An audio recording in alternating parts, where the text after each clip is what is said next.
Hi, and welcome to this episode of HR and Cocktails. If you're new to us, HR and Cocktails is a podcast about all things HR. Today, I'm joined by Amber Trail. Hi, Amber. Hi. And we're going to talk about HR horror stories.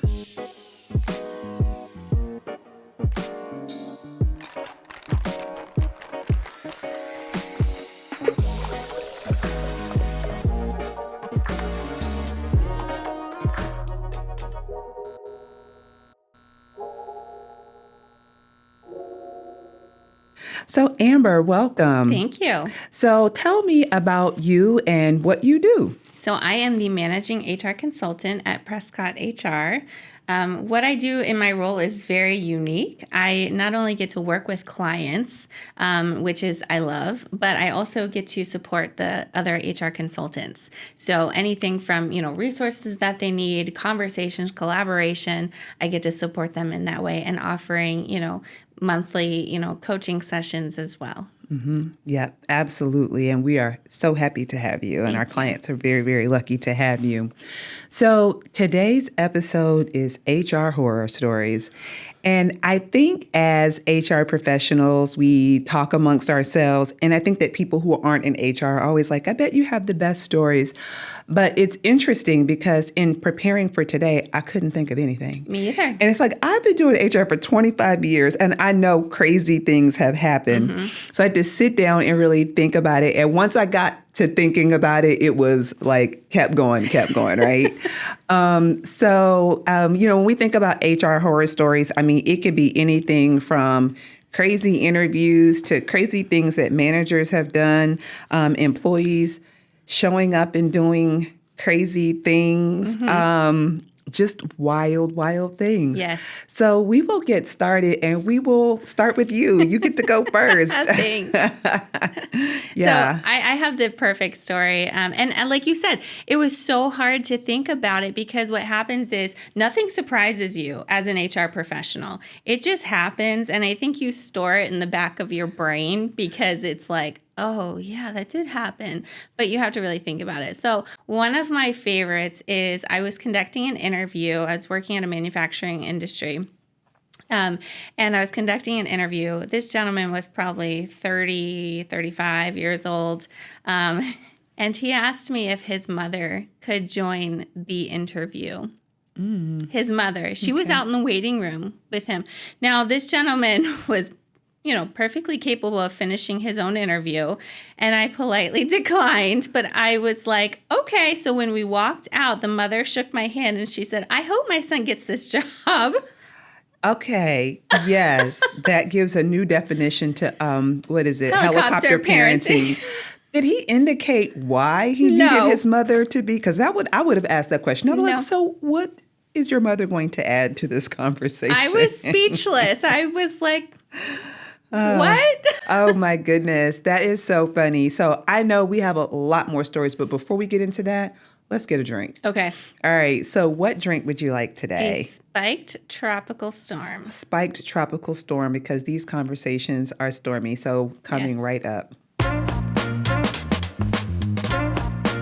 All right, so Amber, you chose a spiked tropical storm. Mm-hmm. What made you choose that? It is a perfect summer drink. Summer drink, and we always need a good summer drink, right? All right, so we're going to start by putting some ice in our glasses so that they are ready for us.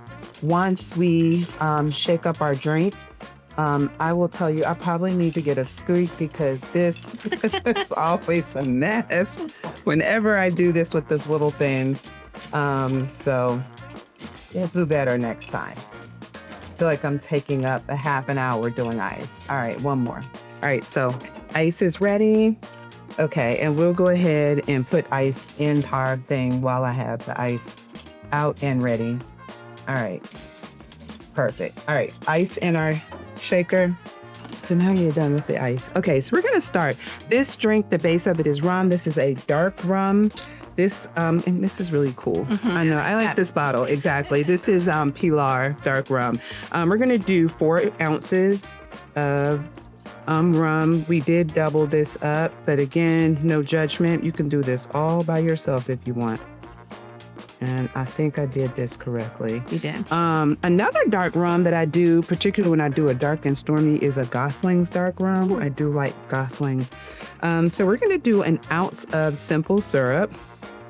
And I am going to measure it again because I don't like things to either be too sweet or not sweet enough. So we're going to do an ounce of simple syrup. We're going to do an ounce of passion fruit nectar. You can get any kind you want. I actually just like the Goya whenever I'm doing this because I know it's going to have a nice flavor to it. We're going to do an ounce of lime juice. I squeezed this lime juice in advance, so you know my feelings about fruit juice. Fresh. Right. I always do fresh squeeze. And then we're going to do 2 ounces of pineapple juice. This seems like it's going to be very tropical. I'm excited. I know. I'm really excited as well. And then the last thing that we're going to do is a couple of dashes of bitters. So, all right. Okay. And because we have fruit juice, we shake. Mm-hmm. So we are going to shake. And you should probably shake it a little bit longer, but for time, we are going to, I know this is pretty. We're going to just do a little bit of a shake. I know, this looks very good. It does, and it smells Perfect, good. exactly. And then we're going to do a little pineapple chunk on this side to garnish because I love a garnish. Yay. Yay, cheers. Cheers. This is good. This is like a really good rum punch. Yes. Yeah, good choice. All right, so Amber. Yes. So many things in the world of HR. So I had to take notes because I wanted to make sure that I didn't forget any of mine. Mm-hmm. And the names that I put on here are pretty interesting. But I'm going to build up to the best one, okay? Okay. So the first one is called the banana termination because this was before I changed my philosophy on HR's role in terminations, but we'll get to that later. But I was facilitating the termination of an accountant. I don't remember the circumstances of why this individual was terminated, but he was terminated. And so we were in a conference room when we had the conversation. I was like, I'm going to escort you back to your desk. And he said, okay. And so he gets to his desk. He sits down. He opens his lunchbox. He gets a banana. He peels the banana and starts to eat the banana. So in that moment, I'm thinking, what is he doing? And this was probably about 15 years ago. So I was still kind of new to, facilitating terminations. Mm-hmm. Then he logs into his computer and starts typing. And I was like, hey, I'm sorry. He's like, yeah, well, I was in the middle of doing something. I just want to finish this. And I was like, no, that's not necessary. He keeps eating this banana. He's sitting at his desk, eating this banana in the middle of this termination, typing emails. And at that time, I didn't know what to do. I was just frozen. I was just like, so I really need you to log out of your computer and you can finish your banana later, but I really need you to log out. And so finally he did. He finishes the banana. He closes up his lunchbox. He stands up. He looks around his desk. He grabs his stuff and then he leaves. But I was just so thrown off by the fact that he sat down, opened his lunchbox, started eating a banana, like not an apple, like where you just pick it up and no. He's like starts peeling this banana and eating this banana in the middle of the termination. I was so thrown off. And I think about it now and I'm like, yeah, that probably would have played out differently now for me. But at that point in my career, I was just like, I don't think that you need to do that. I was just kind of nervous about it. But this individual was terminated and then was replaced by my probably last horror story because that one was the best one of them all. So, oh my. So that was like a termination nightmare. Like, guy, why are you sitting here eating a banana? So yeah, banana termination, man. Wow. Yeah. That's just so fascinating. Yeah. So again, we're building up. So Yes. This is not the worst by far. Right. Yeah. I too did a termination. One time I brought the gentleman into my office and he sat there and I think he knew it was coming. He had been warned several times and he sat there and nonchalantly and I explained to him why we were terminating his position, when his last paycheck would be. He didn't have any belongings there. He had already, kind of packed up his stuff. And he looks at me afterwards and he goes, "I'm sorry. I wasn't listening to anything that you said." And I said, "Are you serious?" And he's like, "Yeah, can you just repeat all of that?" He really, truly was not listening. I think he just blanked out. And I had to start the entire conversation over with him. And he walked out. He goes, "Okay." See, that would have freaked me out because I would have been like, was he like planning his next move? It's interesting because, again, I don't feel like HR should be in the terminations anymore. It should be the manager. But I used to think about like positioning in the room, like where am I going to sit? I'm like, okay, there are scissors right there. Okay, if I have to like get up and then like, it's like I would just be planning because you just never know how someone's going to respond. Right. So yeah, that's interesting that he just wasn't listening at all. So my next one, I have nicknamed the Pawn Star. I love it. Yeah. So I was at this company and the man who was responsible for IT, he was just showing up late, weird, slurring his words. It was just very odd.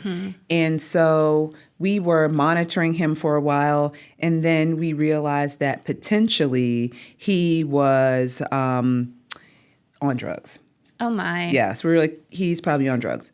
But then we also realized that a lot of the IT equipment was missing. So he was constantly buying IT equipment, but it was missing. So we decided that we were going to take, because he was showing up, he was slurring his words. Right. I mean, eyes were glassy. So we said, hey, we wanted you to get a drug test. And he was like, no, I don't want to get a drug test. And we were like, oh, okay, well, then that means that you're terminated. He was like, that's fine. But then we weren't comfortable because he seemed so intoxicated with him driving. Leaving. Right. So it was me and the CFO. The CFO was driving. We were like, we'll take you home because we didn't want him to drive because we didn't feel like that was safe. So we took him home. And on the way, he was, kind of just having random conversation. And then he was like, yeah, well, I probably have some of your equipment at my house. We were like, okay, no problem. So we get to his house. There was definitely a lot of equipment at his house. So then, we got his phone, and when we got back to the office, I went into his office to, just see if there were any other things that, we needed to know about or, collect or whatever. And in his drawer were these pawn ticket receipts, like stacks of them. Like, let me tell you, this is in like, I don't know, maybe like 2003, 2004. And I don't know, I just didn't really realize that pawn shops were like still a real thing in that time. So we contact the pawn shop. He has pawned brand new equipment that he was buying as the IT manager. He was pawning it, and all of these tickets that he had accumulated, getting money. We can only assume to buy drugs because he was definitely coming to work under the influence of drugs. But he was pawning the equipment, and there were like all these pawn receipts.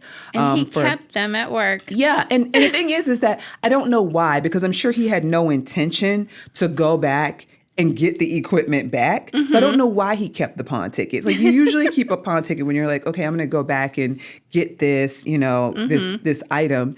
But he kept the receipts. And, then the question that we had is, are we going to pursue him for basically stealing? And the organization decided not to. But he was stealing. And then we were also looking through his phone, and he had very active conversations with women in his cell phone as well, and pictures. Like I said, nothing in HR anymore surprises me. Well, and at that time, again, that was probably about 20 years ago. And so I think earlier in my career, I wasn't as jaded. So that was like, what is going on here? So so he was an interesting character, but we were able to get some of our equipment, but he pawned the rest of it. Yeah. Wow. That's Yeah. one of those things as an HR professional, we have to be quick thinkers. Mm-hmm. And it's very hard at the beginning of your career because you're introduced to situations that you've never been introduced to. Yep. No one has prepared you for this. And then once you start to, be in the profession longer, even as a business owner, thinking about this, the longer you've been in the profession, you hear something that happened or you have to handle something that happened and it's never happened before, and you're just quick thinker. Like, you just have to quickly think about what's the next step. Yeah. What do I have to do? Yeah. Because at that point, really nothing surprises you. It's an interesting profession, or if you're a business owner, it's always interesting with employees. It's always interesting, most definitely. So what is your story? So this one's not as funny because it was interesting, but the owner of an organization, he had just hired an executive assistant. So of course she has access to his emails. She's scheduling calendar invites. She's doing all of that. She's handling all of his calendar and emails. And she came to me and she was like, I don't think this is normal. And I'm like, what's going on? And she's like, in his emails, there are pictures of some of our employees that were being sent to him. And I'm like, okay, what kind of pictures? They were not good pictures. So on my better judgment at that time, I was not comfortable handling the entire situation. It was much bigger than I was comfortable handling. So we brought in an outsourced HR individual who conducted an entire investigation. And she had left. She was offered to stay, but she had left on her own. I don't feel comfortable, which understandably. So we had to handle that with an owner. It's so difficult if someone is the owner of an organization. And how do you handle that? Well, who was sending the pictures? Some of the employees. They were sending pictures on their own. Yes. Okay. Were they solicited, unsolicited? I need to understand. They were solicited. Okay. Yes. So we had to have conversations with those employees as well. They were, we documented everything, but I really tried to get myself as far away from that and have an outside source take care of it because the owner, was the perpetrator. Yes. So it was quite interesting. And it was one of those situations you're like, what? And so the people who were sending the pictures, they felt comfortable, like they were fine with it? They were completely comfortable doing it. Yes. Oh. It was very odd. Yeah. Yeah, it's not something I would ever do, but they felt that they had a great relationship with this boss. Clearly. Yes. Clearly they felt they had a great look. That's interesting. Okay. All right. Yeah. All right. So my next story is called the Mistress Harasser. Oh. So I was working for an organization, and I remember specifically, it was the first day of the year after New Year. Came into the office. I had a voicemail. Checked the voicemail. It was a woman, and she said, I want to talk to you because I'm being harassed. Okay.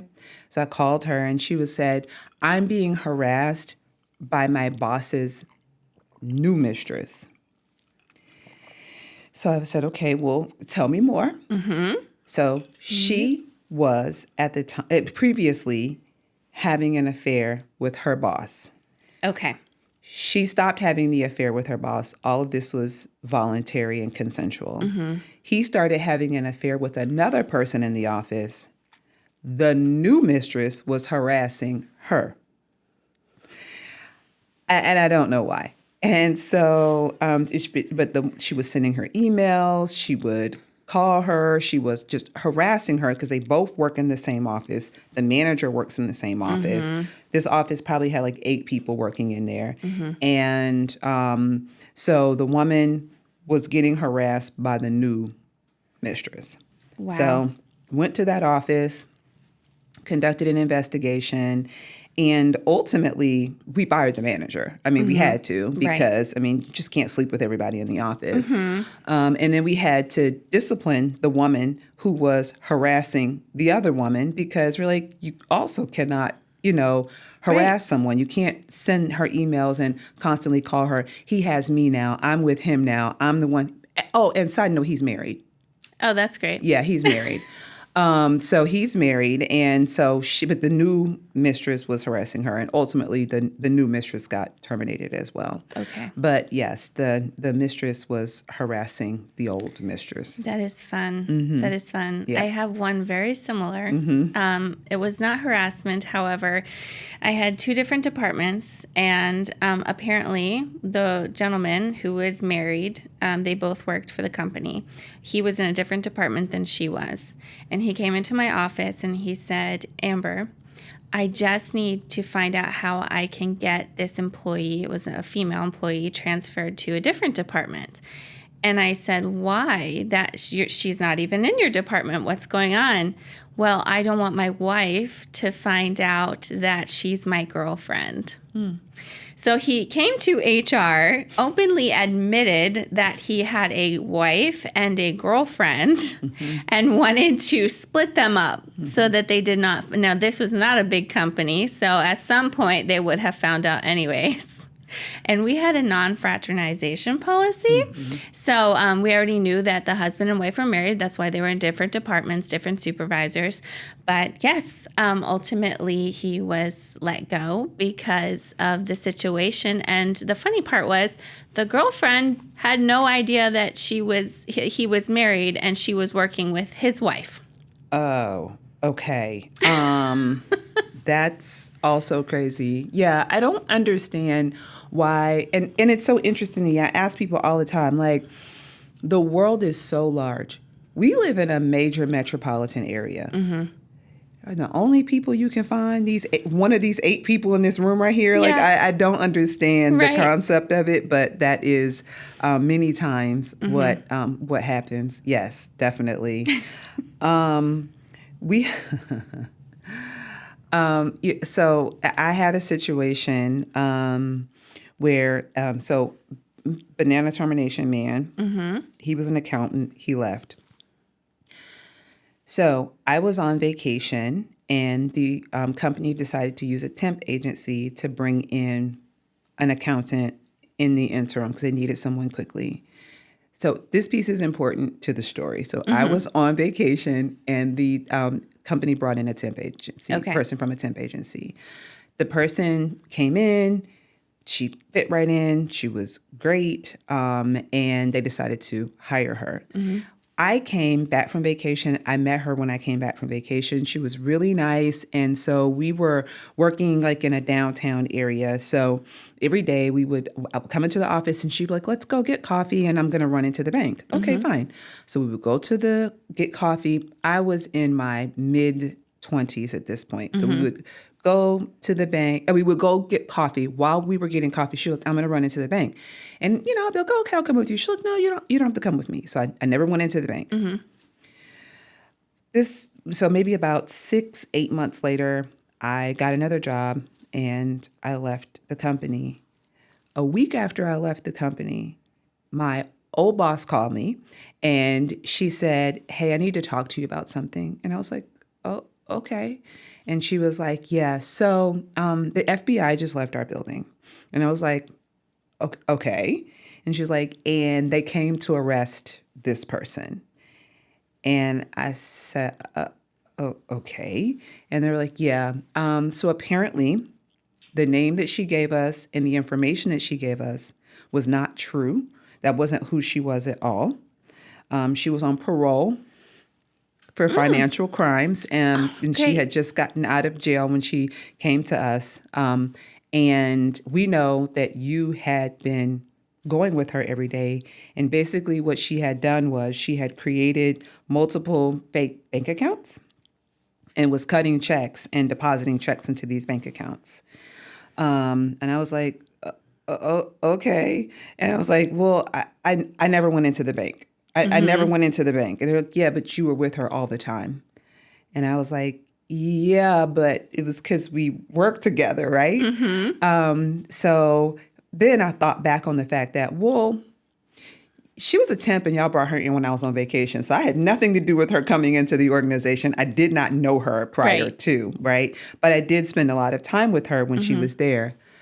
So my boss was like, all right, well, we have an investigator. We're trying to figure all this out. A week later, I get a call from the investigator, and they're like, hey, we just want to let you know that when we went into her house, she had several fake IDs using the information of employees in the company. So she had their information from the payroll system. She had created fake IDs with like their information, but her picture. Oh my. And she was getting accounts in people's names, etc.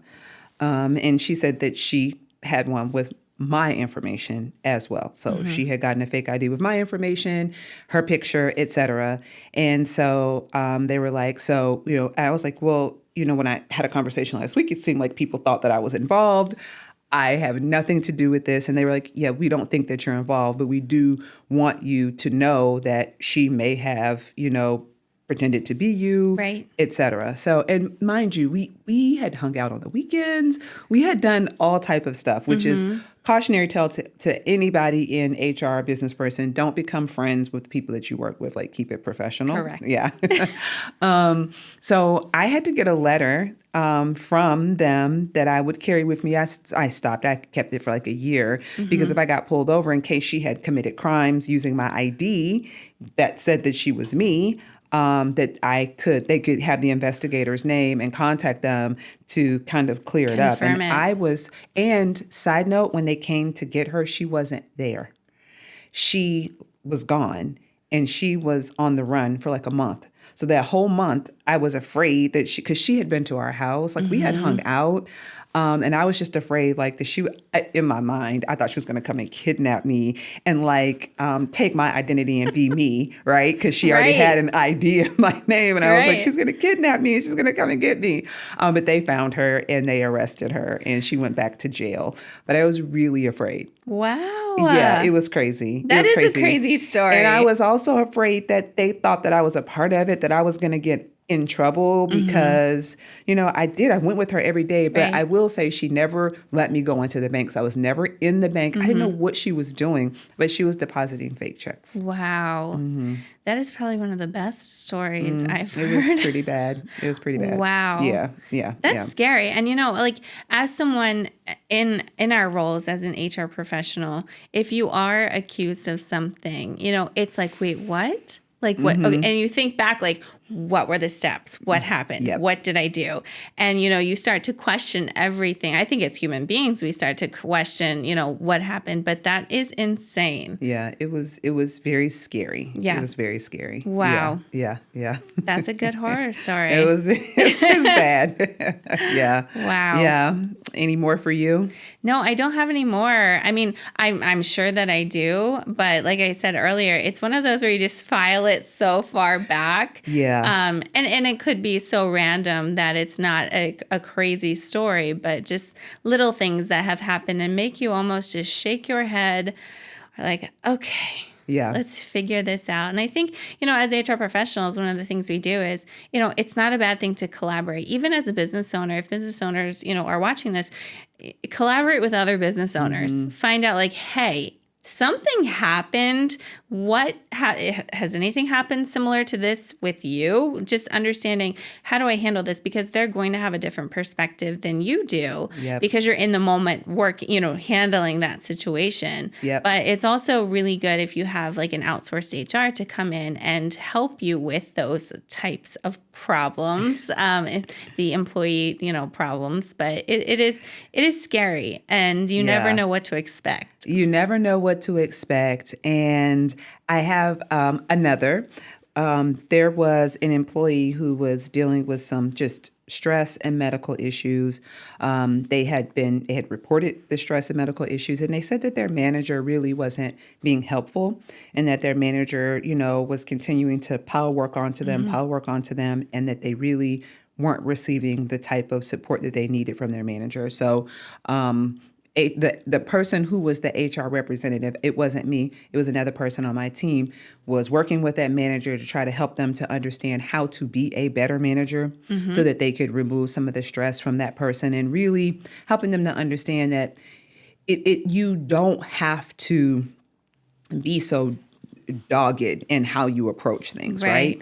So one day, this person has a medical emergency at work, the employee. Ambulance comes, comes to get the person. They are on the stretcher and they are taking this person out. And the manager goes up to the person and says, I need you back at work. I need you back at work. And if you can't be back at work, I'm going to have to find somebody else to replace you. Like, no empathy. Who does that? Right. No empathy. Who does that? Right. You're already on the radar of HR and going through the process of being trained on how to be less rigid. The person who you are already stressing out is leaving the building for a medical emergency on a stretcher. And then you go up to that person and say, I need you to be at work. Right.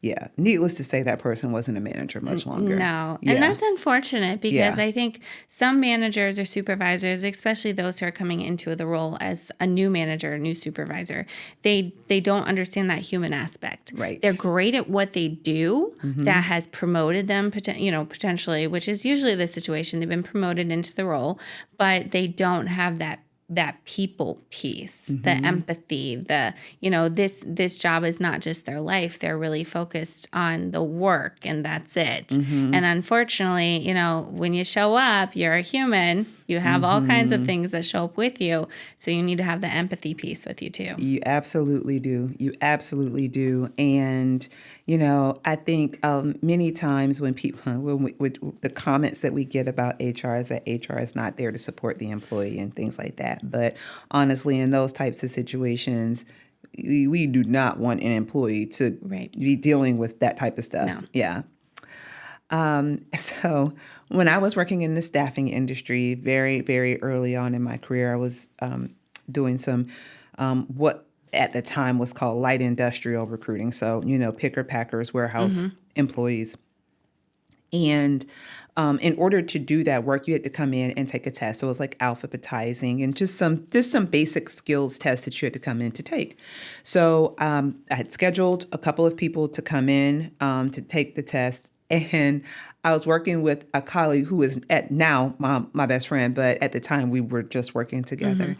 And two people came in the door. We were in downtown Atlanta, in a beautiful building in downtown Atlanta.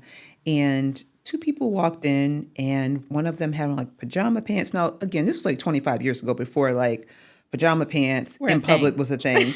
And like some fuzzy slippers and like a sweatshirt. And so we thought they were lost. And so we were like, hey, how can we help you? And no lie, this woman says, I came in here because I got to take some tests. And I didn't know what she was talking about. I didn't even understand what was happening. And I was like, oh, I'm sorry. How can I help you? And she was like, yeah, I got to take some tests for a job. I was like, oh, you're supposed to come and take tests for a job. And so she said, yes. I was like, okay. And I was like, well, who were you supposed to meet with? And so, she told me. And I was like, oh, well, what's your name? Like, I'm very confused. Right. And she said, well, I'm just supposed, I said, well, she told me, what she came in for. And I was like, well, this isn't, while you're here to take a test for a job, it's still a part of the interview process. Well, I didn't know that. I just came to take some tests. I didn't know I was interviewing for a job. So I didn't know. And I had to ride the train. And that's why I have on pajamas and house shoes. And I was like, I appreciate that. But we're going to just go in a different direction. Yeah. We're going to go in a different direction. So whether you're just taking a test or whether you're whatever you are doing, please come to an interview prepared to show up for the interview, regardless. Dress for the job. Yeah. And I understand, for that type of job, you're going to be on your feet. It's not an extremely forward-facing professional job, but it's still a job opportunity, right? And you can't just show up in some pajamas and fuzzy slippers because you were just coming to take a test. Like, it's not okay. No. So, yeah. So, again, things happen. And I'll be honest, there have probably been some more significant things that probably just aren't appropriate. But it's always interesting to share some of the things that you've seen so that business owners and other HR professionals, it's not just your organization. No. You're not crazy. These things happen everywhere. They do all the time. Exactly. Well, thank you, Amber, so much for sharing and joining us to share your stories. Definitely appreciate it. And thank you for joining us for this episode of HR and Cocktails.